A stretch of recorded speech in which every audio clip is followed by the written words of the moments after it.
Guys, narababwiye ngo kwinjira muri iyi mihanda bisaba gufunga umwuka, ugafunga butu gikomando, ukemera yuko abantu bose bamenya izawe, wabyanga wabyemera, wabikora mu ibanga.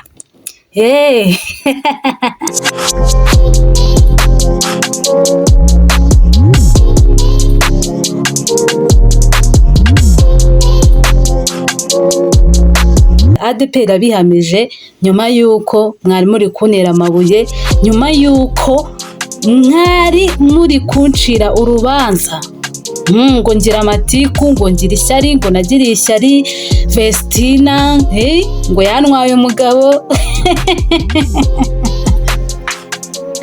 That's crazy. Yeah.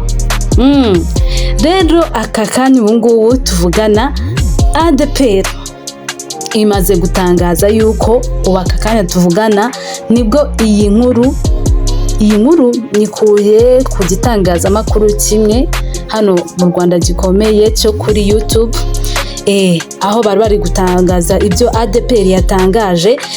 Ni nyuma yuko rero ADEPR iri gushinja uyu mukobwa Vestina kuba atarigeze yubahiriza cyangwa se kuba yaranyuranyije n'amahame ADEPR igenderaho. Vestina arashinjwa iki rero?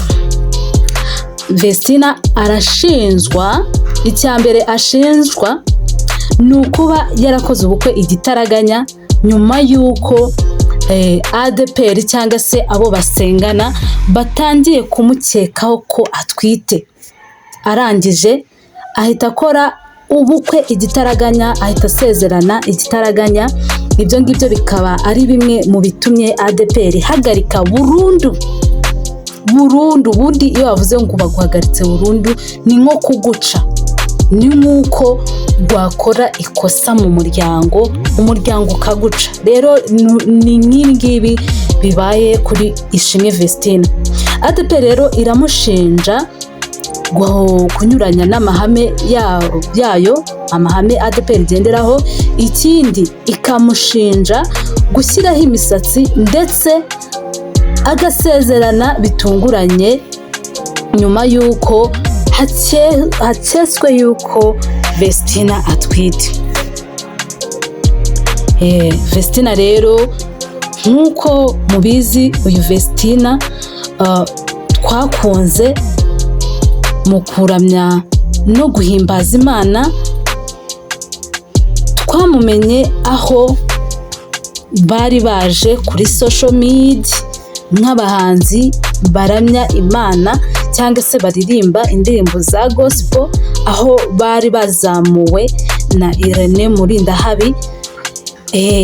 Rero Vestina ubusanzwe akaba yarasengeraga muri ADEPR, mbere yuko baza mu mujyi wa Kigali. We na murumuna we basengeraga muri ADEPR Muhoza, ubwo ni mu majyaruguru, niho basengeraga.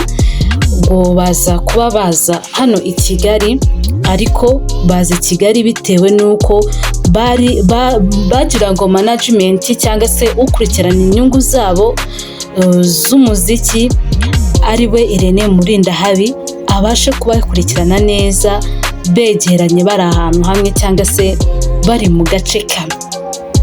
Rero iyi nkuru nagira ngo rwose mutaza kuza kuba mwayumva ahandi nanjye narayibagezaho, kuko ni inkuru ije ku munsi wa none, ni inkuru ikurikiye saga zose cyangwa se ibintu byose byagiye bivugwa kuri uno Ishimwe Vestina cyangwa se muri rusange muri iriya management ya Irene Murindahabi. Nyamuneka rero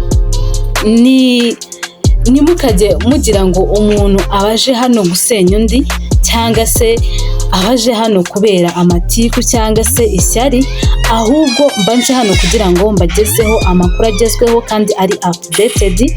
N'undi utari Ishimwe Vestina nzamuvugaho, n'undi uwo nzamfiteho amakuru wese nzaza mbabwire ibintu byose uko bimeze. Rero ibi ngibi ni agahinda gakomeye ku bakunzi ba gospel, ni agahinda gakomeye by'umwihariko ku bakunzi ba Ishimwe Vestina na Dorcas, biriya tsinda Vestina na Dorcas. Ni agahinda gakomeye muri rusange ku ba ADEPR muri rusange, nk'uko nakomeze kubivuga, ariko byari byatangiye n'ubundi guhihwiswa yuko ADEPR nyine nayo buriya itakiri kumufata nk'umukristu wayo, itakiri kumufata nk'umukristu wayo, bitewe n'izo saga zose, bitewe n'uko gutwita, bitewe n'ino mihanda, bitewe no kuba uyu nguyu Ishimwe Vestina ibintu byose byiwe yarabikoze, mbese ahejeje ADEPR. Rero iyo niyo nkuru yari tugezeho aka kanya, niyo mpamvu nari mvuze reka nze nayo nyibagezeho umenye uko ibintu bimeze. Amakuru yose nyabagezaho 5 kuri 5. Ciao.